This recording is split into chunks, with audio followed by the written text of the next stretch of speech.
មុខម្ហូបចុះបាយបងប្អូនប្រហុកចំហុយសាមញ្ញបែបខ្មែរចំតែម្ដងប្រហុកចំហុយ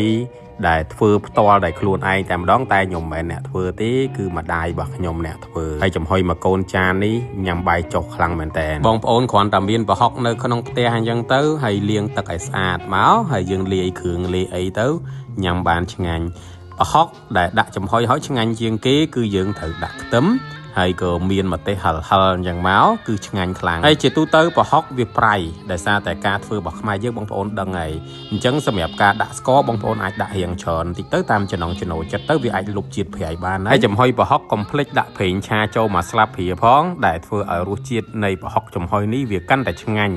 អ្នកខ្លះគេមានខ្លាញ់ជ្រូកគេដាក់ខ្លាញ់ជ្រូកឆ្ងាញ់ជាងបន្ទាប់ពីយើងលាយគ្រឿងនៅក្នុងប្រហុកចំហុយរបស់យើងហើយយើងក៏ចាប់ផ្ដើមមករៀបចំបន្លែដែលយើងត្រូវស្ងោរយើងមានត្រប់មានស្នៀតពោតហើយខ្ញុំមានម្ទេសផ្លោកដែលដាក់ចូលក្នុងប្រហុកខ្លះហើយយើងដាក់ម្ទេសថែមទៀតដើម្បីធ្វើឲ្យវាកាន់តែមានរសជាតិរៀងហឹរប្រហុកនេះគឺខ្ញុំចំហុយនៅក្នុងឆ្នាំងដែលខ្ញុំស្ងោរបន្លែហ្នឹងតែម្ដងហើយសម្រាប់តកួនយើងដកយកពាក់កណ្ដាលមកស្ងោរព្រោះខ្ញុំអត់សូវចូលចិត្តម៉ាទេបន្លែតកួនឆៅបើតសក់អីខ្ញុំញ៉ាំធម្មតាអញ្ចឹងខ្ញុំស្ងោរឲ្យវាឆ្អិនពាក់កណ្ដាលហើយយើងទុកឆៅពាក់កណ្ដាលទៅសម្រាប់អ្នកចូលចិត្តឆៅចុចប្រហុកស្រួយឆ្ងាញ់បន្ទាប់ពីយើងដាក់គ្រឿងប្រហុកហើយយើងដាក់បន្លែហើយយើងយកទៅចំហុយបានមួយផ្លែបន្លែចំហុយរបស់យើងក៏ឆ្អិនហើយមិនមែនត្រឹមតែឆ្អិនទេខ្លោចឆ្នាំងយើងថែមបន្តិចទៀតវាធ្វើឲ្យពោតនេះឡើងរៀងកម្ៅបន្តិចខ្ញុំថាខ្ជិលដាក់ឡាំងសឹងដើម្បីចំហុយតាខ្ញុំចំហុយនៅក្នុងបន្លែហ្មងទៅយើងខ្ជិលប្រឡាក់ឆ្នាំងច្រើនណាទីបំផុតបន្លែក៏បានរៀងចេញពណ៌ក្រហមបន្តិចដោយសារតែខ្លោចនេះមិនខ្លោចច្រើនទេគ្រាន់វារៀងឡើងពណ៌ទៅយើងចាក់ទឹកចូលថែមទៅវារៀងឡើងពណ៌អញ្ចឹងឯងប្រហុកក៏ឆ្អិនបន្លែក៏ឆ្អិនឥឡូវចាំកាលទៀតខ្ញុំមករៀបចំបាយថ្ងៃខ្ញុំមិនមែនមានតែប្រហុកហ្នឹងទេ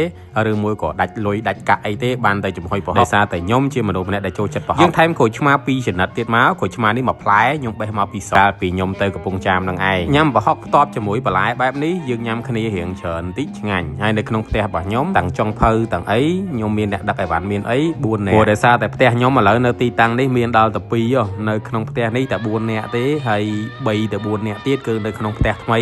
ដែលខ្ញុំបើកហាងបកពុកមាត់នឹងឯងអញ្ចឹងអាការញ៉ាំហ្នឹងអត់អាចជុំគ្នាទាំងអស់ទេនៅខាងផ្ទះថ្មីមួយផ្នែកនៅខាងផ្ទះចាស់នេះមួយផ្នែកដែរសឡមានប្រហុកមួយមុខដែរតែបើសាច់ដែលខ្ញុំញ៉ាំហ្មងគឺខ្ញុំចូលចិត្តខ្លាំងជាងគេគឺប្រហុកបាយមួយគូម2គូមក៏ខ្ញុំញ៉ាំអស់ដែរឲ្យតែមានប្រហុកហើយប្រហុកនេះអត់ប្រៃទៀតប្រហុកវាប្រៃតែខ្ញុំដាក់គ្រឿងរៀងផ្អែមបន្តិចទៅជាតិផ្អែមនិងជាតិប្រៃនឹងមុតបន្លំចូលគ្នាអញ្ចឹងហ្មងហើយបន្លែដែលខ្ញុំចូលចិត្តខ្លាំងជាងគេគឺស្នៀតពោតចុចជាមួយប្រហុកហើយនឹងត្រប់ស្ងោរតកួនស្ងោរនឹងឯងហើយមួយទៀតគឺតសក់ស្រស់ដែលខ្ញុំចូលចិត្តជាងគេនឹងឯងអ្នកម្ដាយរបស់ខ្ញុំគាត់មិនដឹងទេថាខ្ញុំនេះចូលចិត្តខ្លាំងជាងគេគឺផ្អកគឺប្រហុកខ្ញុំចាំថ្ងៃមួយនៅពេលដែលខ្ញុំទៅលេងគាត់បានស្លមុខម្ហូបអីទេហើយគាត់ថាសម្លហ្នឹងកុំឲ្យដាក់ប្រហុកព្រោះដោយសារតែកូនគាត់អត់ចូលចិត្តទេកូនគាត់អត់ចេះញ៉ាំទាំងដែលការពិតមុខម្ហូបដែលខ្ញុំចូលចិត្តជាងគេគឺពពួកផ្អកប្រហុកហើយនឹងគ្រឿងត្រាំនឹងឯងដូចជាផ្អកប្រហុកជូរ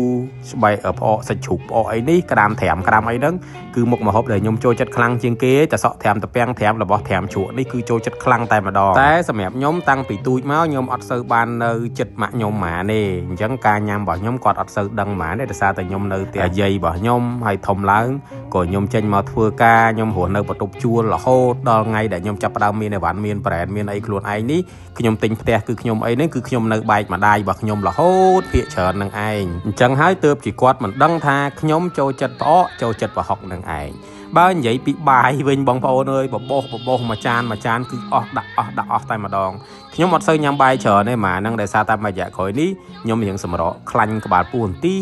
ក៏ប៉ុន្តែថ្ងៃនេះសុំ cheat day មួយថ្ងៃព្រោះដោយសារតែជាមុខម្ហូបដែលខ្ញុំចូលចិត្តអស់ពីមួយចានថែមមួយចានអស់ពីមួយចានថែមមួយចានអរគុណយើងជួបគ្នានៅក្នុងវីដេអូក្រោយទៀតបាយបាយ